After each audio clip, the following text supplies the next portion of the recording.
Welcome back, everybody, to another episode of the Educational ED Podcast. We'll be right back with today's special guest, but as always, we want to give a shout out to our many sponsors. Now, these are all companies that I used as an athletic director. They're all great companies. I highly recommend that you check them out. So take 3 minutes, listen to our shout outs, then listen to our interview, and then go and visit these sponsors. I'm telling you, you're going to be glad you did. Here we go. We want to thank our good friends at Snap Raise for their support. Have you ever spent weeks and weeks with a fundraiser and been disappointed in the results? Well, those days are gone. Go to snapraise.com. We used it at our school with tremendous success, and so will you. You can go to their website, snapraise.com, and check out their other great platforms. But if you're looking for a fundraiser, you just found it, and it's Snap Raise. We also want to say thank you to Huddle.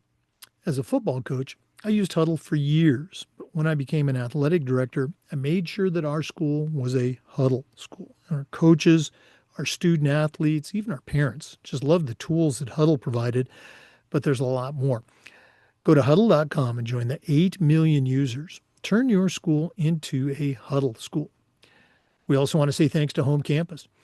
Home Campus is a platform you're going to use every single day. That's why it's the official information platform for a lot of state associations, whether it's scheduling, rosters, results.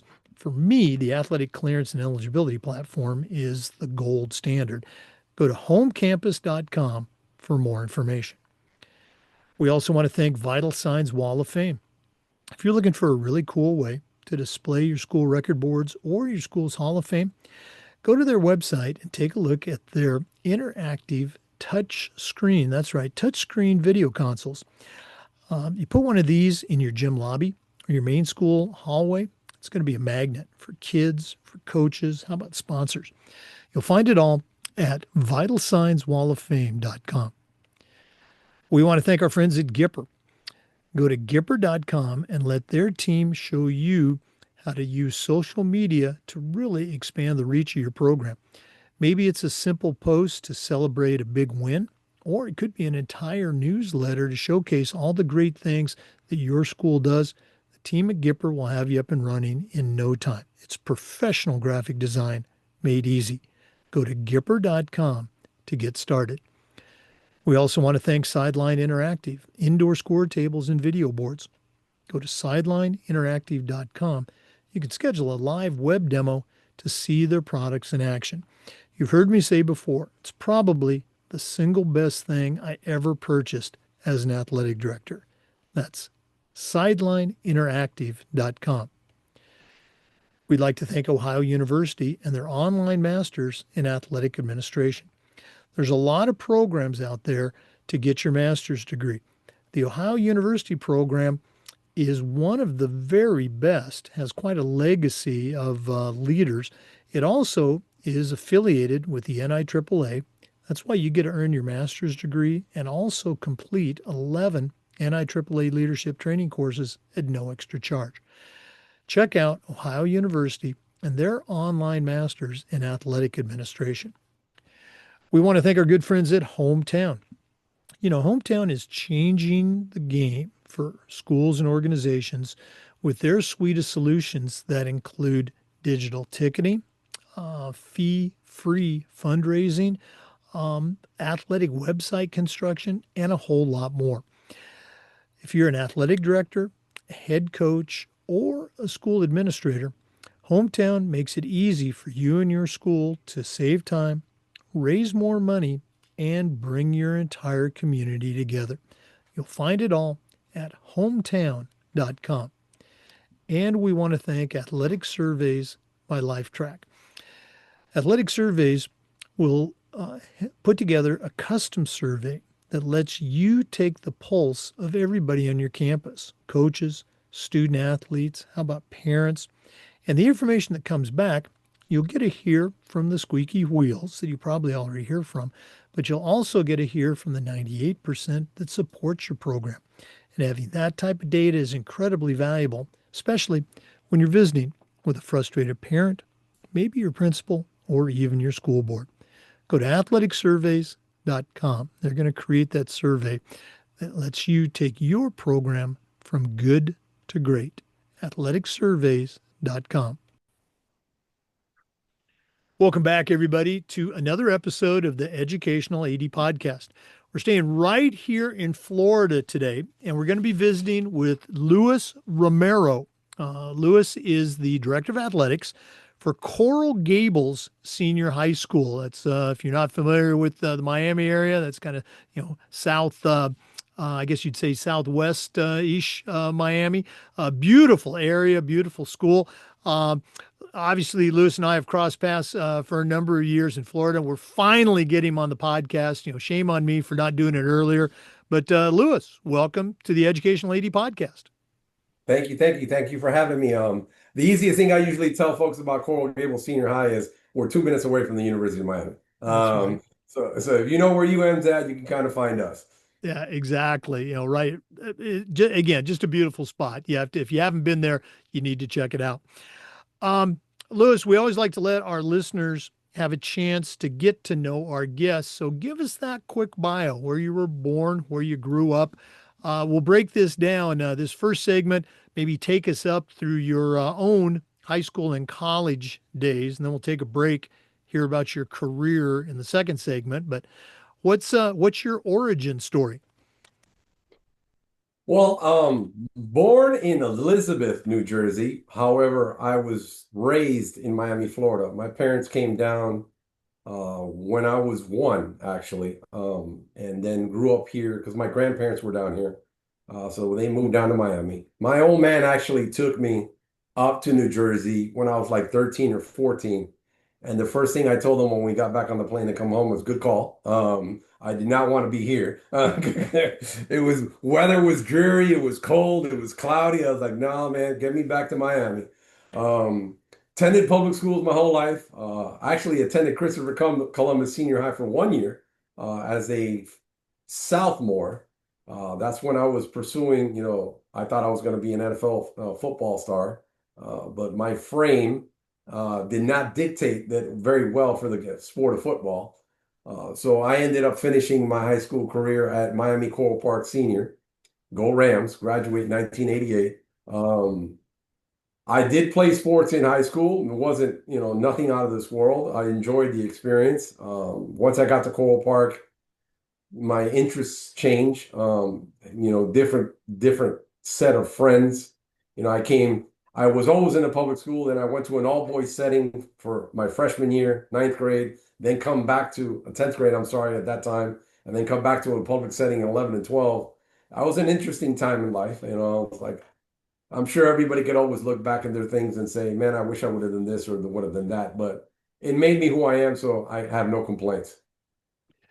Again, I just love to hear the stories.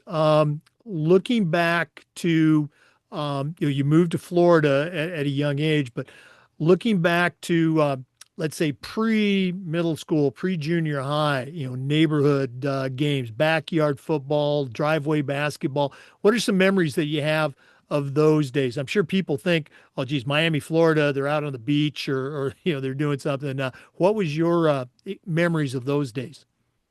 It's great. It's funny that you ask, because unfortunately, I think that nowadays we don't see that enough. As young kids, we were always outside. There was no inside.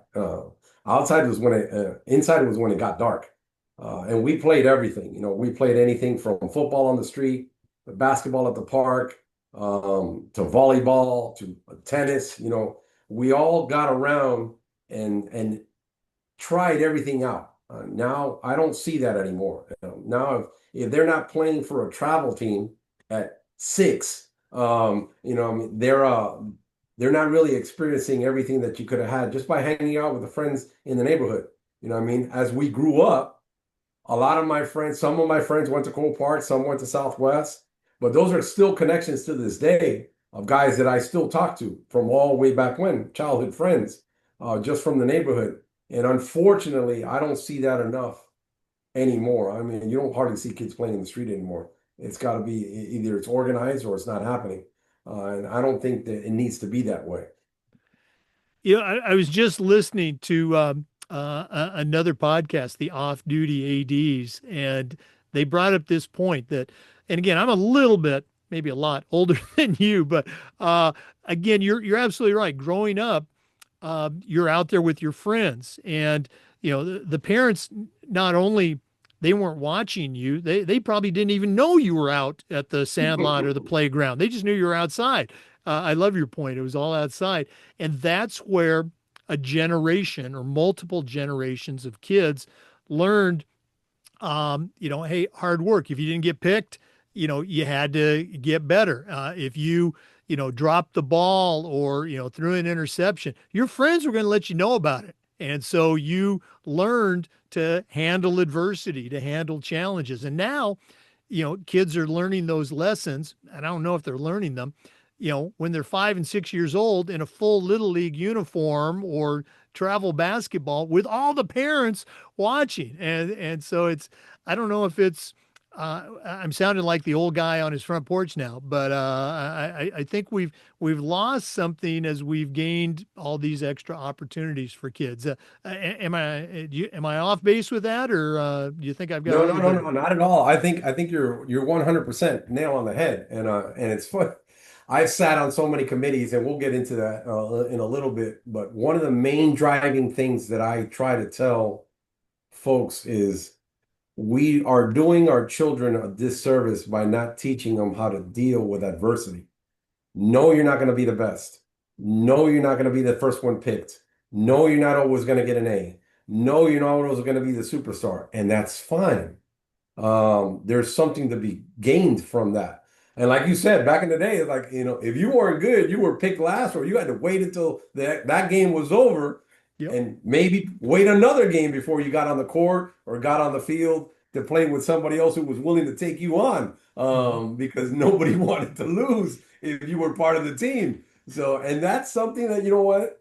It's definitely missing now. The pressure I see some of these kids under as a result of their parents overbearing on them is, come on, let the kid play. The kid's 5. Okay, he's standing in the outfield in a little league game where the ball comes once every 28 days. If he didn't catch it, he might have been paying attention to something else because he was bored. All right, so it's something I wish we could get back to. I don't think we ever will. Well, Parenting is something I can't get into. I didn't, never, me and my wife don't have kids, but I raised 750 a year every year for the last 30 years. yep. So I can say something in that aspect, but I don't want to get too long-winded on that. Well, again, that's an important topic, but a topic for another day. Let's jump back into your story. Moving on into high school, you talked about your own sports career. What are some of your big memories of your high school days? Football was awesome. I mean, painful, but awesome. We come. I'm not as old, but I'm not as young either. I'm 55, so class of '88. So you're talking about in the mid '80s when we were out there for JV football and varsity football, where water breaks were frowned upon. You know what I mean? It was like water. Who needs water? We've been out here for 3 hours. You don't need any water. So now we give them water every 3 minutes. So those experiences, those trials and tribulations, those dealing with frustration and not being everything that you think you could be because the coach didn't see it that way. But having, I was raised by my mom mostly. My parents got divorced when I was 5. My dad was in my life, but not really until I was older. I would see him every once in a while, but he was busy doing his thing, which was fine. But mom instilled in me that if you start something, you finish it. So no matter how tough it was going, you're going to go back. If you didn't like the way this practice worked out today, I don't care. You're going to be back out there tomorrow because you made a commitment to do something, so you make sure you stick with it. We didn't win too many football games, especially at Coral Park. Winning was a mystical experience, shall we say. But it's still a good time. Like I said, there's still guys on that team that I still talk to today, almost 40 years later, just because of that experience of what we went through. Boy, very similar experiences. My high school football career, we had 3 victories in 3 years, and there's a year there where we didn't win, but I don't remember anything. oh, these coaches suck, or I'm going to quit. I mean, it was every week, the coaches say, oh, we're playing these guys. Oh, we hate those guys. Let's work hard. And we worked hard. And sometimes we'd have a close game. Sometimes we wouldn't. But that's what you did back then. You played. And it was great. And as you said, those friends that you had back then, again, mine are a little bit older, still have those friends today. This summer, I'm flying back to Oregon and Washington for my 50th high school reunion, and we've already talked on the phone. We're going to be meeting up with those buddies. Um, Transitioning into college, what was your college experience like, and how did that maybe set the stage for your career as a teacher, coach, and later an AD? It's funny. When I graduated high school, Jake, I can honestly tell you, thinking back now, I had no idea what the hell I was going to do. That's why sometimes I talk to my seniors now. I was like, look, understand, you don't have to have the game figured out. You're 18. I went to junior college. I went to Miami-Dade here in Miami. I got my AA degree in 14 months. And then I started working. I didn't continue going to school. So I'm 19 and a half, I'm working. First time you make a little money on your own, and you're kind of like becoming, your own individual. And I kind of like started hanging out to high school, and I always loved football. So and then I start, hanging out with the football staff and the coaches at my alma mater at Coral Park. And they're the ones who told me, hey, it's like, well, if you're interested in coaching, go get a teaching degree. And I'm like, okay, really never thought of it like that. I originally went to community college to be a communications major. Then I changed my mind three times. And then I went back and there's, okay, so let's check out this teaching thing. And then teaching for me, not that I can't teach English or math because I could, but I chose to be a physical education teacher because I wanted to be outside. Like, Absolutely. so I tell my teacher friends now, I said, don't hate me because I decided to be outside in the sun. You know what I mean? Or in the winter when it's 50 degrees and it's a gorgeous day and you're stuck in a classroom reading 200 essays. That's a choice you made. It's not a choice that I made. So I went, I actually got into FIU at 22 and a half. So I almost went 3 years without going to school. And then I graduated at 24 with my bachelor's degree from FIU as a physical education teacher. And actually, my first job per se was back at my alma mater at Coral Park, where I was coaching with the great Joe Montoya, who was instrumental in not only developing me as a coach and as a person. We ended up working again later on when I got to Coral Gables as an AD. It's funny how life comes back to full circle. But yeah, it's big on. I tell folks, don't on the young folks, don't be so hard on yourself if you haven't figured it all out the day you crossed the stage on graduation day. There's still plenty of time and opportunity for you to find, your path in life. Oh no, absolutely. And these days, I think that's kind of the norm is, the generation, they expect to have multiple jobs. It's still okay to fall in love with that first job you have and spend, 20, 30, or in my case, 41 years as a teacher, coach, and athletic director. So, absolutely. You don't need to figure it out at the beginning. That's what you got the rest of your career for. Let's go and take our first break. Our guest again is Louis Romero. He's the director of athletics at Coral Gables Senior High School. That's in Coral Gables, Florida. We're coming back with more, so please stay with us. This is the Educational AD Podcast. We want to say thanks to our good friends at Snap Raise for their support. Have you ever spent weeks and weeks with a fundraising platform and then been disappointed in the results? Well, those days are gone. Go to snapraise.com. We used it at our school with tremendous success, and so will you. You can go to SnapRaise and check out all of their other great platforms. But if you're looking for a fundraiser, you just found it, and it's SnapRaise. We also want to say thanks to our friends at Huddle. As a football coach, I used Huddle for years, but when I became an athletic director, I made sure that our school was a Huddle school, and our coaches just loved the tools that Huddle provided. Our student athletes loved the videos, and our parents loved the streaming, but There's a lot more. Go to huddle.com, join the 8 million users, and turn your school into a huddle school. That's huddle.com.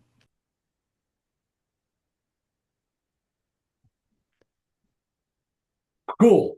Just real quick, I saw that one of your sponsors is Huddle, and we definitely use Huddle down here in Miami, Florida. It's a great program to help, especially connect our football players. Coaching, keep an eye on you, make sure you're watching film, making down a breakdown of your position of your opponent, and it's been a very beneficial program. So if you haven't had a chance, check them out. Well, thanks so much for sharing that. And you're right. I still remember 100 years ago watching the old 16 millimeter film. That's the whole game. It's defense, and you're trying to pay attention. But with Huddle, you can select as a coach 6, 8, 10 clips, send them, email them to your players, and you can really personalize it. Just such a game changer. I wish they would have had that when I was playing, and it works for the other sports as well. Um, let's get back to our interview. Our guest today is Louis Romero. He's the director of athletics at Coral Gables Senior High. Louis, you talked a little bit about how you got into teaching and coaching. I appreciate you giving a shout out to your mentors along the way. Um, as you were climbing the coaching ladder, was athletic director something that you were aware of early on, or did that become, let's say, a target later? What was your experience on your coaching journey? It's funny, to be perfectly honest. I could tell you who my athletic director was, only to complain about what he wasn't getting us. As far as financial backing or whatever the case may be, I really never envisioned myself in this role. Like early on in my career, I went back to school, got my bachelor's degree, became a PE teacher, was teaching weight training, was an assistant football coach, and attending football clinics and that stuff, and maybe had a little bit of an aspirations to move on to the next level, to coach at the collegiate level. Um, then then you meet the one, and then you get married, and then you buy a house, and that whole nomad life of the college coaching experience wasn't something that the missus was going to sign off on too much. So the directionality of the career changed a little bit. After 13 years of coaching football, I went back, I got my master's degree in leadership. Maybe I was going to become an assistant principal, maybe not. Went through that track, didn't like it, um, and kind of fell into athletic director, kind of say. At that point, I was changing schools. I was going from Barbara Goldman, and I ended up at Coral Gables Senior. And when I got there, the year after I got there, the athletic director had just stepped aside. He resigned. So I'm like, you know what? I definitely know that I don't want to be an assistant principal. Um, and athletics has always been my thing. So let's jump in the hopper and see what happens. I actually apply, I did the interview for the job, got the job, and the rest is history. 17 years later, we've been in that slot. Definitely was jumping into the deep end without a single idea of what the hell I was getting into. Because I came in, as a former football coach, myopic in the sense that football's the only sport. What do you mean there's other sports? What do you mean there's cross country and swimming and bowling and girls volleyball? Who are these people and why do they keep on bugging me? So my first year, my first 2 or 3 years as athletic director, I'm not sure if you know Cheryl Golden, Oh yeah. who was in charge of the GMAC down here. I think I had her, Yvette McKinney, and Bob Zell on speed dial and would probably call them 15 times in between the three of them a day, just asking, we just had a meeting and can you please enlighten me as to what the hell you people were talking about? Because I don't know. So that's what got me into this gig right now. Well, you answered my standard question. The expression "you don't know what you don't know." I was going to say, what are some things you didn't know about being the AD? And you're absolutely right. That can be an eye-opening experience for all of us. Beyond the sports, and again, that's a big one. what were some other things that you found out about being the AD, what I call coming to the other side of the desk? What were some things you found out that you didn't know about the job that first year? Money, money, and money. And it's amazing how much money we go through. From anything from, and busing, transportation officials, police, uniforms, equipment, rental facilities, you start getting hammered where one of the things I've always said about this position that's you got to get used to. And sometimes it wears on you, I'm going to be honest, especially doing it a long time. Everyone's always coming to you with a problem. There's no one coming to you with a solution. Everyone wants to bitch, moan, and complain. But nobody's telling you, yeah, here's a solution. No, so that's probably the biggest eye opener. In addition to, like, we're one of the largest high schools in Miami-Dade. So I do have now 19 sports. We carry 35, 36 teams on average, 750 to 700 and 725 to 750 student athletes every year. It's a big machine that's running, and everybody needs to understand that the dollars that were allocated need to be spread out as equally and fairly as possible. I can't just give all of it to football or to baseball or to basketball or to soccer.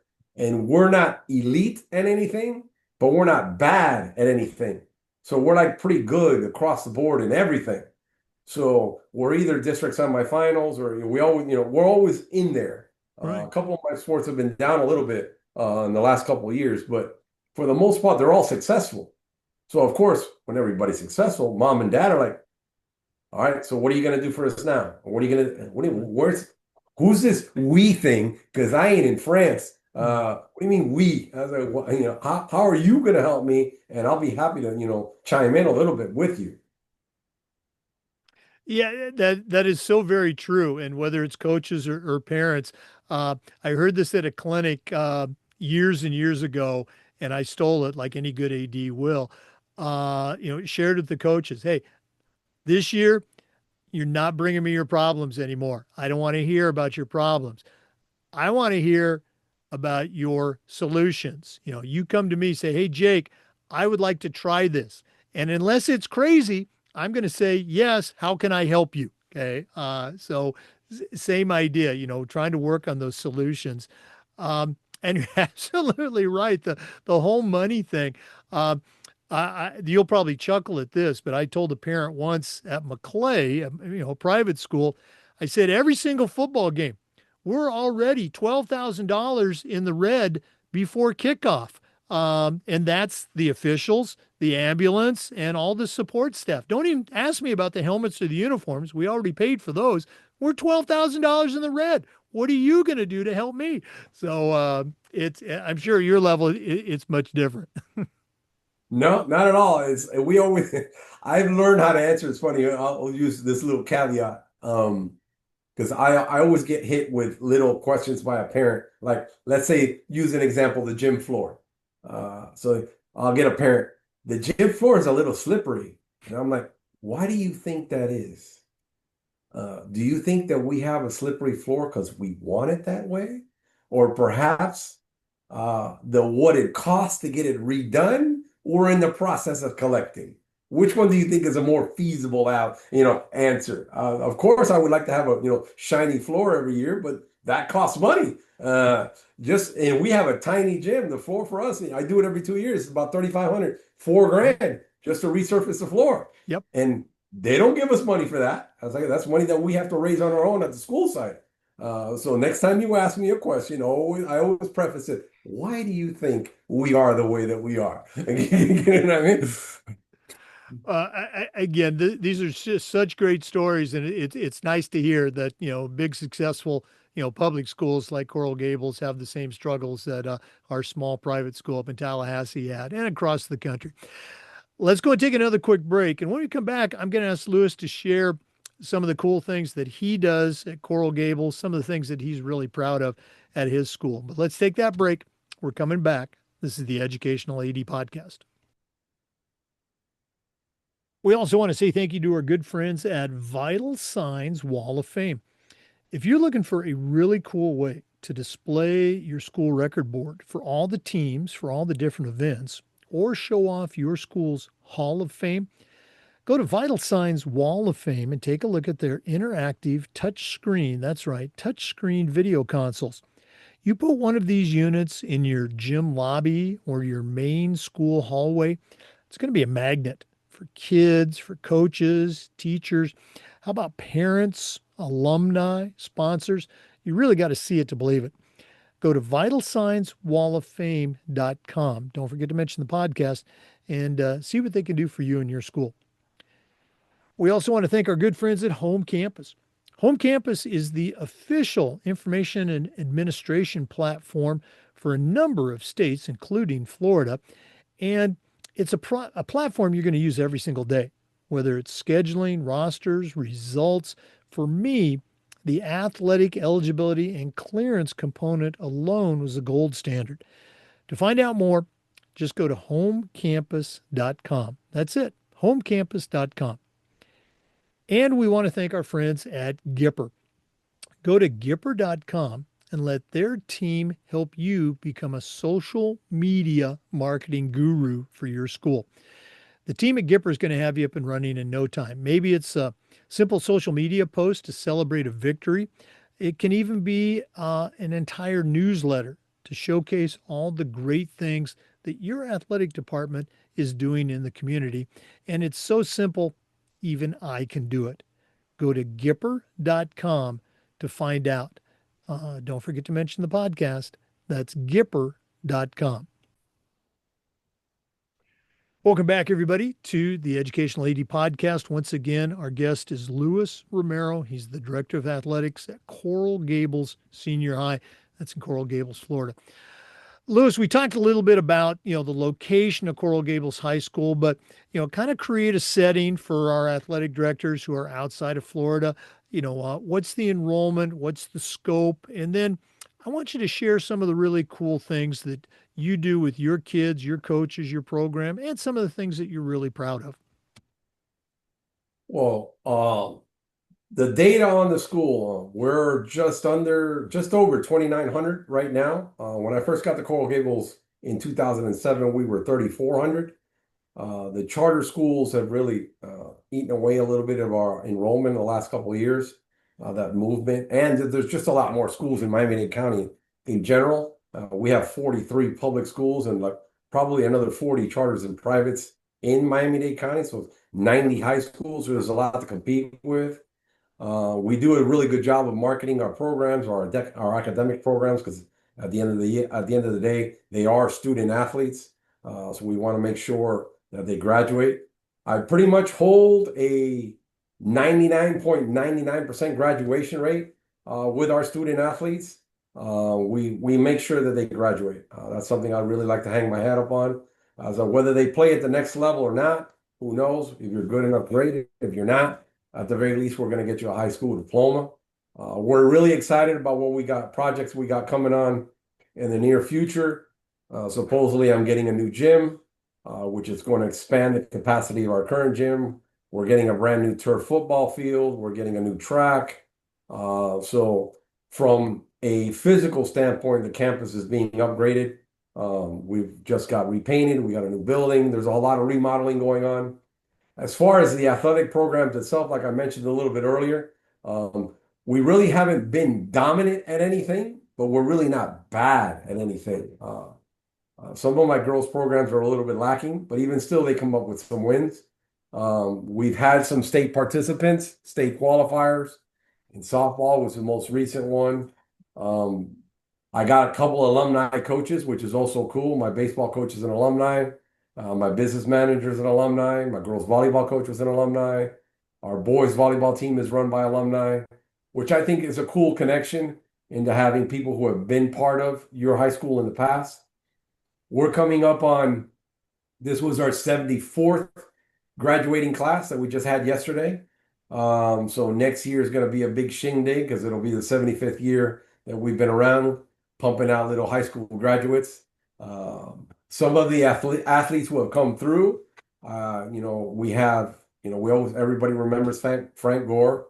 who came to Gables and then also went to the University of Miami. We've had a couple go through that route.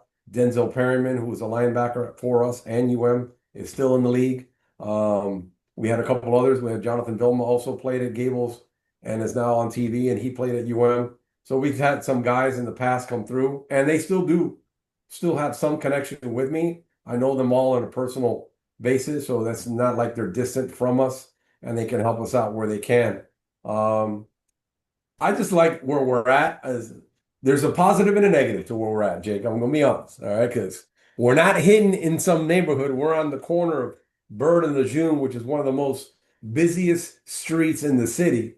So anything we do, all of Miami knows. So, so it's not like I can have football practice on a Sunday morning and get away with it. But other than that, I mean, it's a fantastic campus. I'm on my fourth principal now. Fortunately, the predecessors and the current version have been supporters of athletics as best they can, because that's a key component in the funding aspect that we talked about earlier, is finding money to help programs. They understand that not only do we have to field a men's team, but a girls' team, not only because of Title IX, because it balances things out. And we're a 52% male, 48% female, and our athletic teams mirror that participation level. So it's pretty cool. I've been very fortunate, been surrounded with some great assistant coaches, great head coaches. I give them all the credit in the world. It has nothing to do with me. My job is to make their jobs easier. As a former coach, I get it. I don't know how they do it. Trust me.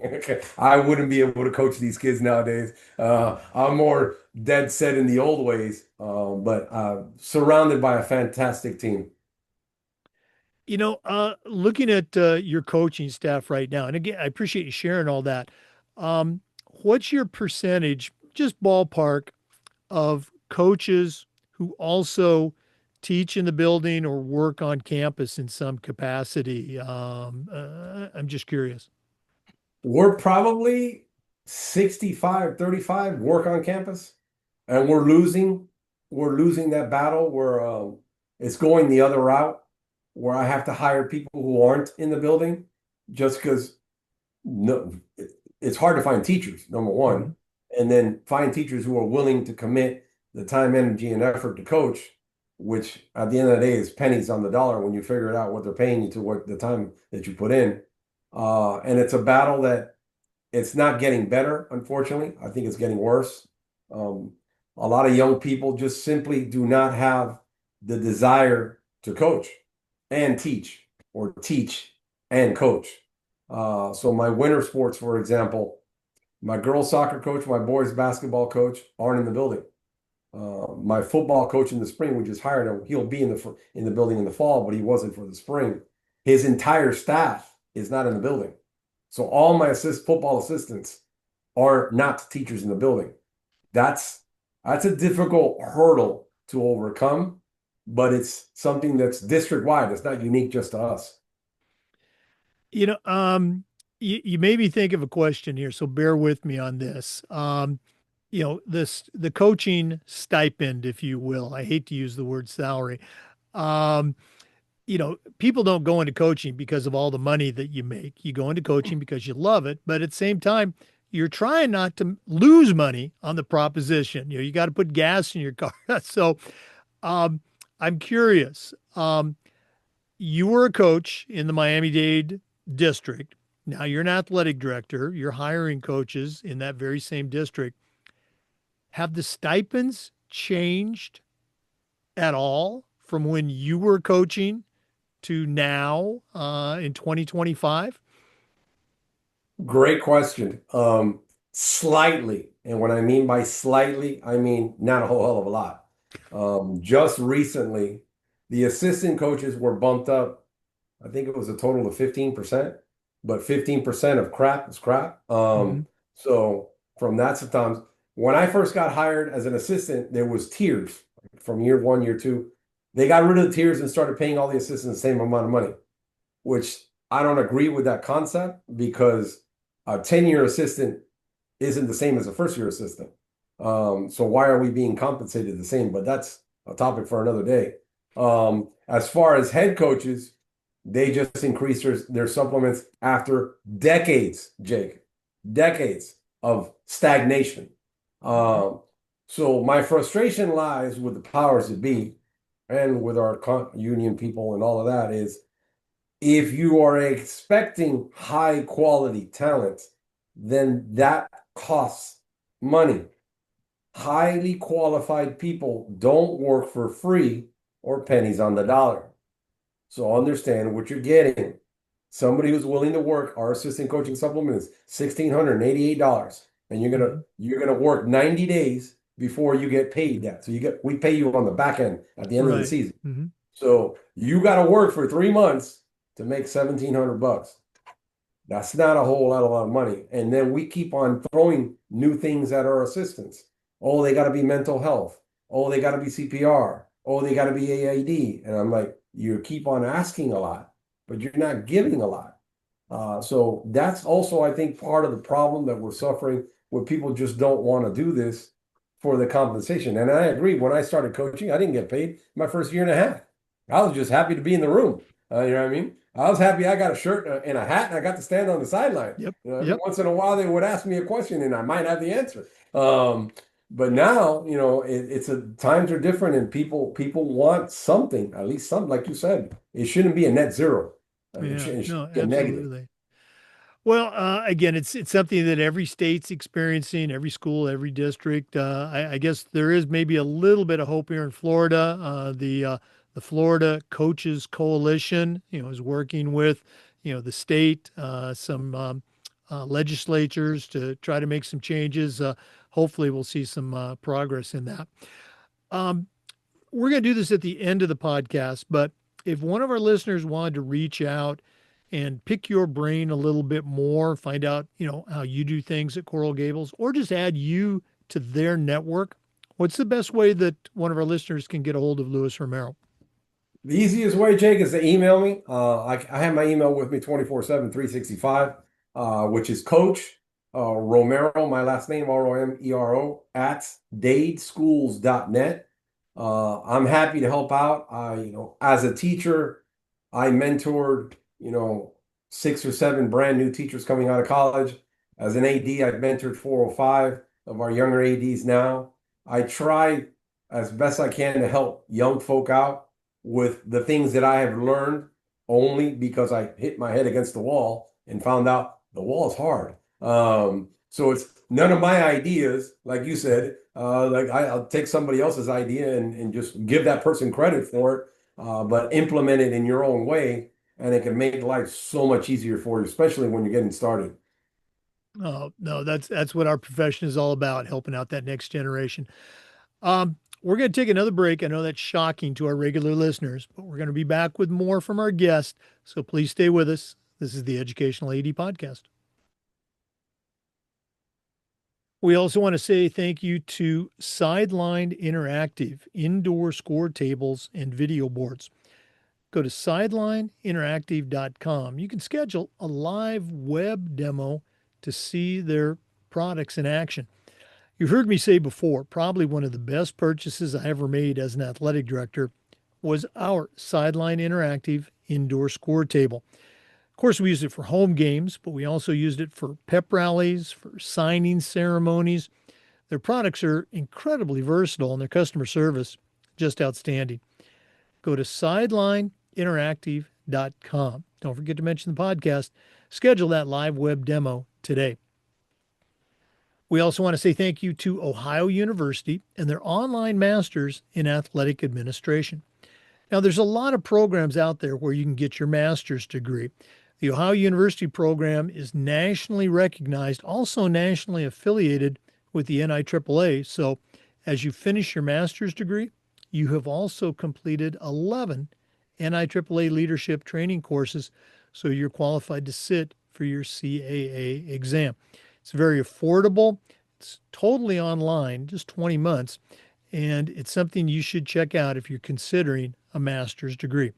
Go to Ohio University and take a look at their Masters of Athletic Administration totally online.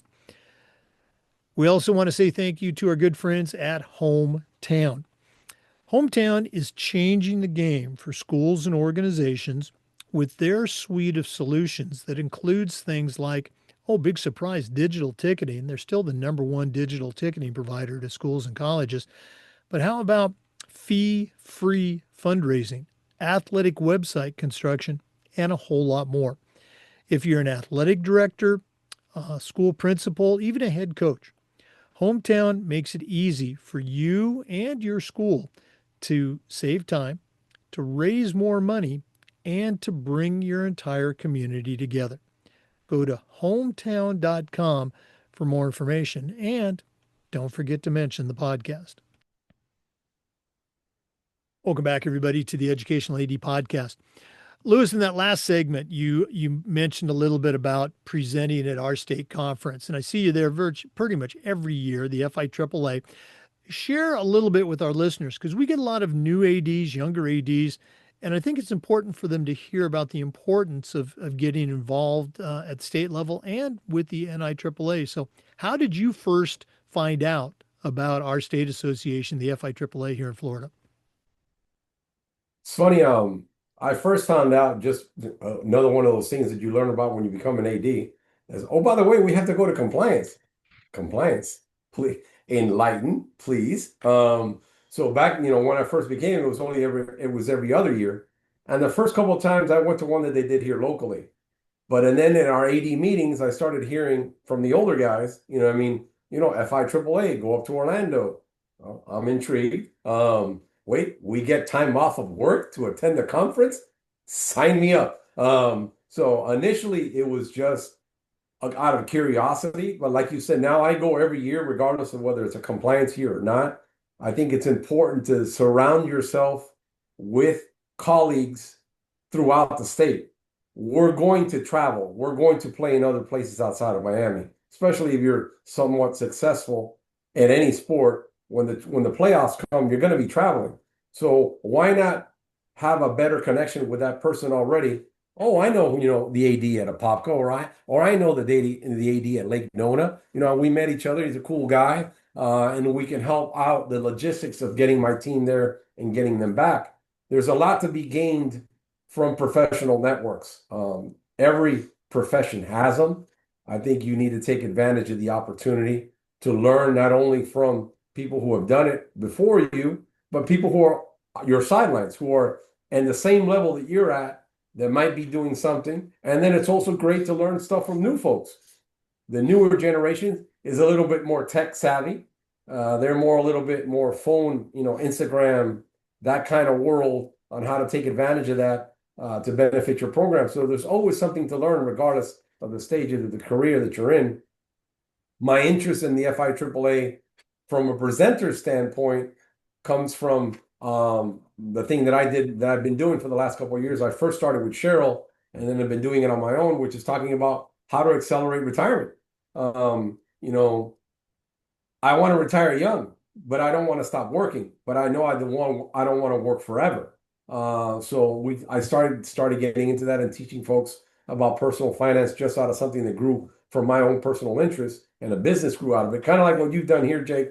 You started doing a podcast, you start banging away at something, and before you know it, it kind of has drawn your interest and you dive more into it. If we're not learning and you're not adding, you're dying. You're stagnant, you're sitting forward, and that's where bitterness comes in. And at the end of the day, if you're bitter, you don't really help anybody. So if you can surround yourself with positivity, and one of the greatest ways to do that is to keep on learning. I didn't get a chance to attend your session at this year's FIAAA conference, but I heard I heard all kinds of great things about it. So I'm going to put you on the spot. What's one or maybe two tips, if you will, that you can share with all of our listeners right now about prepping for retirement? Two automatic things. Number one, start investing. The sooner you start, the better. I always tell folks, man, I wish I would have started. I started teaching at 25, but I did not get serious until I was 30. Those 5 years right now are killing me. Because on the back end, what you need is longevity in the investment game is where you start to see the outcomes. So definitely, if you haven't started, yesterday is a great time to start. Today is even better. The second point is understand where you're putting your money, so you can get the best bang of the buck for it. Money sitting in a bank account in the bank is not making anybody money but the bank. It's not moving. So you definitely have to get into the investment game. Well, again, I'm already a few years into retirement, but I think I did okay. I don't have that sweetheart state retirement system because I was in private schools, but I think we're doing okay. Um, Louis, this has just been so cool having you share and enlighten our listeners with your journey. But we're not done yet. We always wrap up with a segment we call the Athletic Director's Toolbox. Now, you certainly know your way around the world of athletics, but we're going to take our final break, hear from Athletic Surveys who sponsored this segment. When we come back, I'm going to challenge you to send out a brand new AD on their very first job, but I'm only going to let you put three things in their toolbox. So let's take that break, and when we come back, we're going to see what Louis Romero puts in his new athletic director toolbox. We do want to say thanks to Athletic Surveys for sponsoring the AD Toolbox segment. You know, athletic directors already get feedback, but a lot of times it's from a very small group that just wants to complain. Athletic Surveys will connect you to that group so you can hear their concerns and hopefully keep them from turning into something big. But they're also going to connect you to the 98% of your stakeholders that actually support your program. And having that data, all that positive feedback is incredibly valuable, especially when you're visiting with a frustrated parent or maybe your principal or even your school board. Go to athleticsurveys.com. They're going to create a custom survey that lets you take the pulse of everybody in your program. That's athleticsurveys.com. And as always, don't forget to mention the podcast. Well, it's that time of the podcast. We've been visiting today with Louis Romero, the athletic director at Coral Gables Senior High School here in South Florida. Tremendous background in athletics, but right now, I'm going to challenge him to send out a brand new AD on their very first job. So, Louis, what three items are going to go into your new athletic director toolbox? Three items. Okay, so first one I'm going to say is find yourself a mentor. Find yourself somebody that you can pick up the phone, have the confidence to share real concerns, feelings, positive and negative. Not every time you're going to reach out to your mentor is going to be all flowery. There's going to be times when you're going to reach out to your mentor about any number of topics. You got to fire a coach. You got to you got to reprimand an assistant coach, and how do you handle? So number one is find yourself somebody who's been doing what you're doing and that you respect, that you can reach out to, and they will give you an honest answer. Second tool that I would definitely say is you got to learn yourself a way around the computer. The computer can be, there's so many different platforms. I'm big on Google with Sheets and Docs, and that's how I share everything, and forms, and creating forms for parents to fill out, for students to fill out. So you got to become, you can't be, you can't, you don't need to be a tech nerd, but you can't be tech averse. You have to be somewhere in the middle, where you can definitely benefit from some of the technology so it helps you. And the last one I'm going to say is don't be afraid to make mistakes, and humble yourself. You don't know all the answers because you just got on this gig. You are going to make mistakes, and that is fine. Don't let the mistakes put you in a position where you stop trying new things. Not everything that you try is going to work. Trust me, I've been down that road. You've got this great idea on how you're going to host this event, and 5 minutes into the event, it's the Titanic hitting an iceberg. And now you need to figure out how to get out of that. So definitely bringing yourself open to other people. Number four, I would say, is surround yourself with quality people. Don't surround yourself with people who are always going to think that you're the best thing on the planet, because that doesn't benefit you. Surround yourself with, I'm fortunate to have a really good assistant AD. My business manager was my former softball coach, and she's phenomenal. My athletic trainer's incredible. Put really good people around you, and you'll notice how that makes you look even better. Um, because again, you're not going to know everything. Trust me, trust me, trust me. Because I'm one of these people that I like to think I know it all, and the longer I live, the more I'm figuring out that I don't know, you know what. And I'm constantly learning. But if you could put yourself surrounded by, having a good mentor, good people around you, learn to be somewhat tech savvy, and just don't be afraid to fail. And when you make a mistake, own up to it and move forward. Learn from it and move forward. Well, I love all of them. Again, leading with getting a mentor, so important in our profession. And we were just talking about this the other day. That kids learn, kids get better through failure. They try something, it doesn't work. The coach is there to help them get better. And the same is true for us. We learn the most through those mistakes. I love your expression about that big event turning into the Titanic. Um, and so important surrounding yourself with great people. And you're absolutely right. When they do well, it reflects on you as an AD, on the entire program, on the school.